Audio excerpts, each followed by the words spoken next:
Hi dear friends, എല്ലാവർക്കും നമ്മുടെ പുതിയൊരു വീഡിയോയിലേക്ക് സ്വാഗതം. ഇന്നത്തെ നമ്മുടെ റെസിപ്പി എളുപ്പത്തിൽ ഓവനും ബീറ്ററൊന്നും വേണ്ട, നമുക്ക് സിമ്പിളായിട്ട് ചെയ്യാൻ പറ്റുന്നൊരു ചോക്ലേറ്റ് സ്പോഞ്ച് കേക്കിൻ്റെ റെസിപ്പിയാണ്. അപ്പോൾ എങ്ങനെയാണ് നമുക്കിത് ചെയ്യുന്നത് നോക്കാം. അപ്പോൾ അതിന് മുമ്പായിട്ട് നിങ്ങൾക്ക് ഈ വീഡിയോ ഇഷ്ടപ്പെടുകയാണെങ്കിൽ സബ്സ്ക്രൈബ് ചെയ്യാൻ മറക്കരുത് കേട്ടോ. അപ്പോൾ ഞാൻ ഈ ഒരു മിക്സിൻ്റെ ജാറിലാണ് ഇതിൻ്റെ ഒരു ബാറ്റർ തയ്യാറാക്കി എടുക്കുന്നത്. ഇതിലേക്ക് നമുക്ക് ഒരു മുട്ട മാത്രമാണ് ഈ ഒരു കേക്കിലേക്ക് വേണ്ടി എടുക്കുന്നത്. ആ ഒരു മുട്ട നമുക്ക് മിക്സിൻ്റെ ജാറിലേക്ക് പൊട്ടിച്ചൊഴിക്കാം. ഇതിലേക്ക് 1/2 ടീസ്പൂൺ വാനില എസെൻസ് ഒഴിച്ചു കൊടുക്കുക. പിന്നെ 1/2 കപ്പ് പഞ്ചസാരയും കൂടെ ഇതിലേക്ക് അങ്ങ് ഇട്ട് കൊടുക്കാം. ഇനി ഇതിലേക്ക് ചേർക്കുന്നത് 1/2 കപ്പ് പാലാണ്. അത് നമുക്കിതിലേക്ക് ഒഴിച്ച് കൊടുത്തിട്ട് ഇത് നല്ലതുപോലെ ഒന്ന് ബ്ലെൻഡ് ചെയ്തെടുക്കാം. 1 മിനിറ്റ് നമുക്കിതൊന്ന് അടിച്ചെടുക്കണം കേട്ടോ. ഇനി ഇതിലേക്ക് നമുക്ക് 1 കപ്പ് മൈദ ചേർത്ത് കൊടുക്കാം. ഞാൻ ഈ മൈദ നല്ലതുപോലെ അരിച്ചെടുത്തതിന് ശേഷമാണ് ഈ ഒരു കപ്പിലേക്ക് എടുത്തിട്ടുള്ളത്. നമ്മൾ മൈദ എടുക്കുമ്പോൾ നല്ലതുപോലെ ഒന്ന് അരിച്ചിട്ട് വന്നിട്ട് എടുക്കാനായിട്ട് 1 കപ്പ് 250 ml കപ്പ് മൈദ ഞാൻ ഇതിലേക്ക് ചേർത്ത് കൊടുത്തിട്ടുണ്ട്. 3 ടേബിൾ സ്പൂൺ കൊക്കോ പൗഡർ ഇതിലേക്ക് ഇട്ട് കൊടുക്കാം. ഇനി നമ്മളിത് ഒരു സ്പൂൺ വെച്ചിട്ടൊന്ന് ഇളക്കിയെടുക്കുന്നുണ്ട്. നമ്മളിത് മിക്സിയിൽ അടിക്കാൻ നേരത്ത് അവിടെയും ഇവിടെയായിട്ട് കട്ടായിട്ട് കിടക്കരുത്. ഇതുപോലെ സ്പൂൺ വെച്ച് ആദ്യമേ മിക്സാക്കി എടുത്താൽ നല്ലതുപോലെ നമുക്ക് ഇത് അടിച്ചെടുക്കാം. ഇതിലേക്കൊരു 3 ടേബിൾ സ്പൂൺ വെജിറ്റബിൾ ഓയിൽ ഒഴിച്ചു കൊടുക്കുന്നുണ്ട്. എന്നിട്ടിതാ ഞാനൊരു 30 സെക്കൻഡ് അടിച്ചെടുത്തിട്ടുണ്ട് കേട്ടോ. അപ്പോൾ ഈ ഒരു ബാറ്റർ നമുക്ക് നല്ല ഡ്രൈ ആയിട്ടുള്ള ഒരു ബൗളിലേക്ക് അങ്ങ് ഇട്ട് കൊടുക്കാം. ഇതിലേക്ക് നമുക്കിനി ബേക്കിംഗ് പൗഡറും കൂടെ ചേർത്ത് കൊടുക്കണം. 1 ടീസ്പൂൺ ബേക്കിംഗ് പൗഡർ ചേർത്ത് കൊടുത്ത് നല്ലതുപോലെ ഒന്ന് മിക്സ് ചെയ്തെടുക്കാം. അപ്പോൾ ഇത്രയേ ഉള്ളൂ. ഈ ഒരു കേക്കിലേക്ക് വേണ്ടിയിട്ടുള്ള നമ്മുടെ ബാറ്റർ ഇവിടെ റെഡി ആയിട്ടുണ്ട്. ഇനി നമുക്കിത് എങ്ങനെയാണ് ബേക്ക് ചെയ്തെടുക്കുന്നതെന്ന് നോക്കാം. അപ്പോൾ അതിനായിട്ട് ഞാനിതാ ഇതുപോലത്തെ ഒരു ടിന്ന് എടുത്തിട്ട് അതിലേക്ക് കുറച്ച് ഓയിലൊന്ന് ബ്രഷ് ചെയ്ത് കൊടുക്കുന്നുണ്ട്. നമ്മൾ വീട്ടിൽ സാധാരണ സ്റ്റീലിൻ്റെ ബൗളോ അങ്ങനെ എന്തെങ്കിലുമൊക്കെ ഉണ്ടെങ്കിൽ എടുത്താലും മതിയാവും കേട്ടോ. അതിൽ നിങ്ങൾക്ക് ബട്ടർ പേപ്പർ ഉണ്ടെങ്കിൽ അത് കട്ട് ചെയ്തിട്ട് ഇതിൻ്റെ സൈഡിലും താഴെയായിട്ടും വെച്ച് കൊടുക്കാം. ഞാനിവിടെ അത് എടുക്കുന്നില്ല. നല്ലതുപോലെ ഓയിലൊന്ന് ബ്രഷ് ചെയ്ത് കൊടുക്കുകയാണ് ചെയ്യുന്നത്. എന്നിട്ട് ഇതാ ഈ ഒരു ബാറ്റർ നമുക്ക് ഈ ഒരു ടിന്നിലേക്ക് അങ്ങ് ഒഴിച്ചു കൊടുക്കുന്നുണ്ട്. ഇനി നമുക്ക് ഇതൊരു 2-3 പ്രാവശ്യം ഒന്ന് തട്ടി കൊടുക്കണം കേട്ടോ. അല്ലെങ്കിൽ ഒരു ടൂത്ത് പിക്ക് വെച്ചിട്ട് ഇതുപോലെ ഒന്ന് ചെയ്താൽ മതിയാവും. എയർ ബബിൾസ് പോകാൻ വേണ്ടിയിട്ട് നമുക്ക് 1-2 പ്രാവശ്യം തട്ടി കൊടുക്കുക, അല്ലെങ്കിൽ ഇങ്ങനെ ചെയ്താലും മതിയാവുന്നതാണ് കേട്ടോ.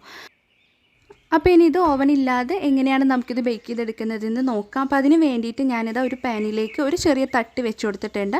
അടച്ച് വെച്ചിട്ട് നമുക്കൊരു 5 മിനിറ്റ് പ്രീ ഹീറ്റ് ചെയ്തെടുക്കാം. 5 മിനിറ്റ് ചൂടായിട്ടുള്ള പാനാണ്. അത് തുറന്നിട്ട് നമുക്ക് ഈ ഒരു ടിന്ന് ഇതിലേക്ക് ഇറക്കി വെക്കാം. അടച്ച് വെച്ചിട്ട് നമുക്കൊരു 35 to 40 മിനിറ്റ് ബേക്ക് ചെയ്തെടുക്കേണ്ടി വരും. ചെറിയ തീയിലിട്ടിട്ട് വേണം ബേക്ക് ചെയ്തെടുക്കാൻ കേട്ടോ. അപ്പോൾ ഒരു 30 മിനിറ്റ് ഒക്കെ കഴിയുമ്പോൾ നിങ്ങളൊന്ന് ചെക്ക് ചെയ്ത് നോക്കണം കേക്ക് ബേക്കായോ എന്ന് അറിയാനായിട്ട്.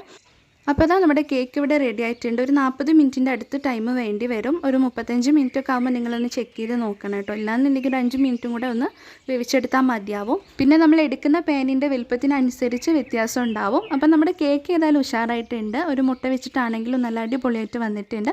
ഒരു ടൂത്ത് പിക്ക് വെച്ചിട്ടൊന്ന് കുത്തി നോക്കിയാൽ മനസ്സിലാവും ഇതിൽ ഒട്ടിപ്പിടിച്ചിട്ടൊന്നുമില്ല. കറക്റ്റ് നല്ലതുപോലെ വെന്തിട്ടുണ്ട്. അപ്പോൾ ഇനി ഇത് ചൂടാറാനായിട്ട് മാറ്റി വയ്ക്കാം. നല്ലതുപോലെ തണുത്തതിന് ശേഷം നമുക്ക് ഈ ഒരു ടിന്നിൽ നിന്ന് എടുക്കാം. ഇതിപ്പോൾ കണ്ടോ, ഇതിൻ്റെ സൈഡൊക്കെ വിട്ട് വന്നിട്ടുണ്ട്. ഇനി ഈ ഒരു ടിന്നിൽ നിന്ന് നമുക്കിതങ്ങ് മാറ്റാം. നല്ല അടിപൊളിയായിട്ട് ഒരു മുട്ട വെച്ച് ചെയ്യാൻ പറ്റുന്ന നല്ലൊരു ചോക്ലേറ്റ് സ്പോഞ്ച് കേക്ക് റെഡി ആയിട്ടുണ്ട്. അപ്പോൾ ഇതിൻ്റെ ഒരു റെസിപ്പി ഞാനിതിന് മുമ്പേ അപ്ലോഡ് ചെയ്തിട്ടുണ്ട് കേട്ടോ. ഇനി നമുക്ക് ഇതിലേക്കുള്ള ഒരു ചോക്ലേറ്റ് ഗനാഷ് തയ്യാറാക്കി എടുക്കണം. അപ്പോൾ അതിന് വേണ്ടിയിട്ട് ഞാനിവിടെ 1 കപ്പ് വിപ്പിംഗ് ക്രീം ഇതാ ഈ ഒരു ബൗളിലേക്ക് ഒഴിച്ചു കൊടുത്തിട്ടുണ്ട്. 250 ml കപ്പിലാണ് എടുത്തിരിക്കുന്നത് കേട്ടോ. ഈ ഒരു പാത്രത്തിലേക്ക് ഒഴിച്ചിട്ട് നമുക്കിത് ചൂടാക്കാനായിട്ട് വെക്കണം. ഇതിങ്ങനെ തിളപ്പിച്ചെടുക്കരുത്. ഏകദേശം ഒന്ന് ചൂടാക്കിയിട്ടാൽ മാത്രം മതിയാവും. ഒരിക്കലും തിളപ്പിച്ചെടുക്കരുത് കേട്ടോ. പിന്നെ ഇതിലേക്ക് വേണ്ടത് ഡാർക്ക് ചോക്ലേറ്റ് ആണ്. ഒരു 2 കപ്പ് ഡാർക്ക് ചോക്ലേറ്റ് നമുക്ക് ഇതിന്ന് എടുക്കണം. 1 കപ്പ് വിപ്പിംഗ് ക്രീമിലേക്ക് 2 കപ്പ് ഡാർക്ക് ചോക്ലേറ്റ് ആണ് നമുക്കിതിലേക്ക് ആവശ്യം കേട്ടോ. അപ്പോൾ ഞാനിത് ഫ്രിഡ്ജിൽ നിന്ന് ഒരു 10-15 മിനിറ്റ് മുമ്പേ എടുത്ത് വെച്ചിട്ടുള്ള ചോക്ലേറ്റ് ആണ്. അതാണ് ഇങ്ങനെ എളുപ്പത്തിൽ നമുക്ക് കട്ട് ചെയ്തെടുക്കാൻ കിട്ടുന്നത് കേട്ടോ. അല്ലാന്നുണ്ടെങ്കിൽ നല്ല കട്ടിയായിട്ട് കിട്ടില്ലേ. അപ്പോൾ ഒരു 2 കപ്പ് അളവിൽ ചോക്ലേറ്റ് ഞാനിതൊന്ന് കട്ട് ചെയ്തെടുക്കട്ടെ.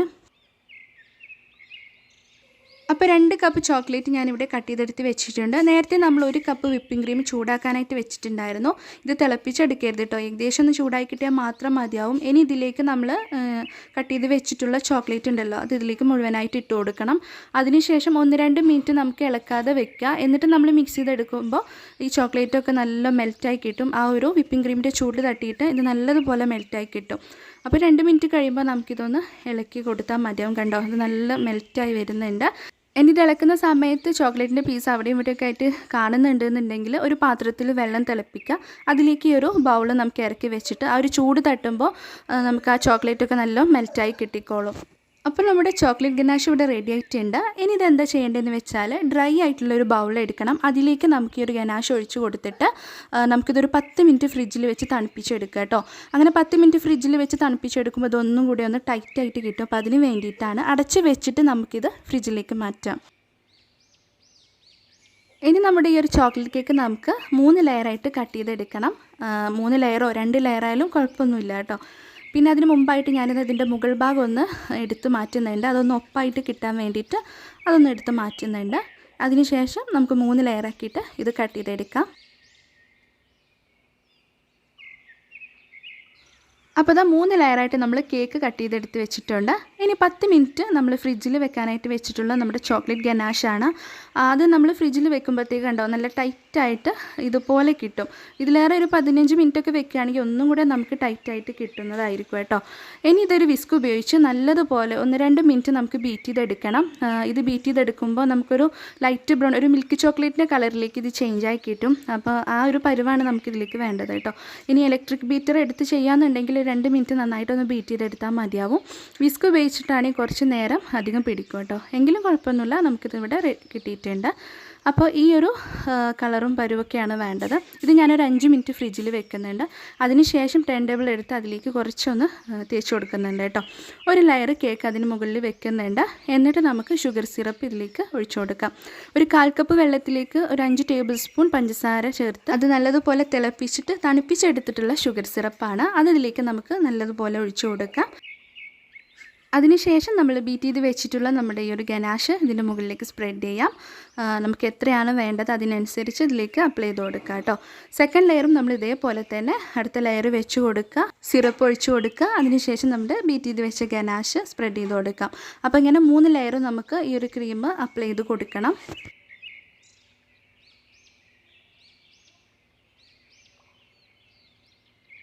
ഇനി ഈ കേക്ക് നമുക്ക് മുഴുവനായിട്ട് ഐസിങ് ചെയ്തെടുക്കാം. നമ്മുടെ കയ്യിൽ ക്രീം എത്രയാണോ അതിനനുസരിച്ച് വേണം നമുക്ക് ഐസിങ് ചെയ്തെടുക്കാനായിട്ട്. ഈ ഒരു കേക്കിലേക്ക് നമുക്ക് കൂടുതൽ ഡെക്കറേഷനൊന്നും നമ്മൾ ചെയ്യുന്നില്ല കേട്ടോ. സിമ്പിളായിട്ട് ചെയ്യാൻ പറ്റുന്നൊരു കേക്കാണ്. ഇനി ഇതിൻ്റെ സൈഡിലൂടെ ഞാനിതാ കുറച്ച് ചോക്ലേറ്റ് ഗ്രേറ്റ് ചെയ്തത് ഇതുപോലെ ഇട്ട് കൊടുക്കുന്നുണ്ട്. ഇതിന് പകരം നമ്മൾ കേക്കിന്ന് അതിൻ്റെ ടോപ്പ് ഭാഗം കട്ട് ചെയ്തെടുത്ത് മാറ്റിയില്ല, അത് പൊടിച്ചിട്ട് ഇതിൻ്റെ സൈഡിൽ ഇട്ട് കൊടുത്താലും മതിയാവുന്നതാണ് കേട്ടോ. ഇനി ഇതിൻ്റെ ടോപ്പിലായിട്ട് ഒരു ബ്രഷ് വെച്ച് ഇതുപോലെ ഇങ്ങനെ ടേൺ ടേബിൾ ഇങ്ങനെ ചുറ്റിച്ച് കൊടുക്കുന്നുണ്ട്. അപ്പോൾ നമുക്കിതിൻ്റെ ആ ഒരു നല്ല ഡിസൈനിൽ കിട്ടാൻ വേണ്ടിയിട്ടാണ്. എന്നിട്ട് നമ്മൾ ഇതിൻ്റെ ടോപ്പിലായിട്ട് 2-3 ചെറിയും കൂടെ വെച്ച് കൊടുക്കുന്നുണ്ട്. അതിന് ശേഷം നമുക്കിതിൻ്റെ സൈഡൊക്കെ ഒന്ന് ക്ലീൻ ചെയ്തെടുക്കുകയും വേണം കേട്ടോ. അപ്പോൾ അതിന് മുമ്പായിട്ട് ഞാനിതാ 2-3 ചെറി വെച്ച് കൊടുക്കുന്നുണ്ട്. എന്നിട്ട് ഇതിൻ്റെ സൈഡൊക്കെ ഒന്ന് ക്ലീൻ ചെയ്തെടുക്കുകയും വേണം. അപ്പോൾ നമ്മുടെ ചോക്ലേറ്റ് കേക്ക് ഇവിടെ റെഡി ആയിട്ടുണ്ട്. ഇത് നമുക്ക് ഫ്രിഡ്ജിൽ വെച്ച് തണുപ്പിച്ചിട്ട് കഴിക്കാം. ചോക്ലേറ്റ് കേക്ക് ആകുമ്പോൾ ഫ്രിഡ്ജിൽ വെച്ച് നല്ലതുപോലെ തണുപ്പിച്ച് കഴിക്കുന്നതാണ് അതിൻ്റെ ആ ഒരു ടേസ്റ്റ്. ഞാനിവിടെ ഒരു 15 മിനിറ്റ് നേരെ വെച്ചിട്ടുള്ളൂ കേട്ടോ. ഞാനിത് കട്ട് ചെയ്തിട്ടും കൂടെ കാണിക്കാം. വളരെ എളുപ്പത്തിൽ അധികം ബുദ്ധിമുട്ടൊന്നുമില്ലാതെ ആർക്കും തന്നെ ചെയ്യാൻ പറ്റുന്ന നല്ലൊരു സിമ്പിൾ ചോക്ലേറ്റ് കേക്കാണ്. അപ്പോൾ നിങ്ങൾ ട്രൈ ചെയ്ത് നോക്കുകയാണെങ്കിൽ അതിൻ്റെ ഫീഡ്ബാക്ക് അറിയിക്കാൻ മറക്കരുത് കേട്ടോ. അപ്പോൾ ഇത് കട്ട് ചെയ്തെടുക്കുമ്പോഴത്തേക്ക് നല്ല സോഫ്റ്റ് ആയിട്ടുള്ള കേക്കാണ്. പിന്നെ ഇതിൻ്റെ ആ ഒരു ക്രീമും കൂടെ പറയണ്ടല്ലോ, നല്ല ടേസ്റ്റിയാണ്. അപ്പോൾ കുട്ടികൾക്കും അതുപോലെ തന്നെ ചോക്ലേറ്റ് ഇഷ്ടമുള്ളവർക്കൊക്കെ ഒന്ന് ട്രൈ ചെയ്ത് നോക്കാം. നല്ല അടിപൊളി ടേസ്റ്റ് ആയിട്ടുള്ളൊരു കേക്കാണ് കേട്ടോ. അപ്പോൾ ഇന്നത്തെ വീഡിയോ നിങ്ങൾക്ക് ഇഷ്ടമായി എന്ന് വിചാരിക്കുന്നുണ്ട്. ഇന്നത്തെ വീഡിയോ ഇഷ്ടപ്പെട്ടിട്ടുണ്ടെങ്കിൽ ലൈക്ക് ചെയ്യാൻ മറക്കരുത്. നമ്മുടെ ചാനൽ ആദ്യമായിട്ട് കാണുന്നവരാരെങ്കിലും ഉണ്ടെങ്കിൽ പ്ലീസ് ഒന്ന് സബ്സ്ക്രൈബ് ചെയ്യുക. അതോടൊപ്പം തന്നെ നിങ്ങളുടെ വിലയേറിയ അഭിപ്രായങ്ങൾ കമൻറ്റ് ബോക്സിൽ അറിയിക്കാൻ മറക്കരുത് കേട്ടോ. അപ്പോൾ വീണ്ടും നല്ല നല്ല റെസിപ്പി ആയിട്ട് നമുക്ക് അടുത്തൊരു ദിവസം തന്നെ കാണാം.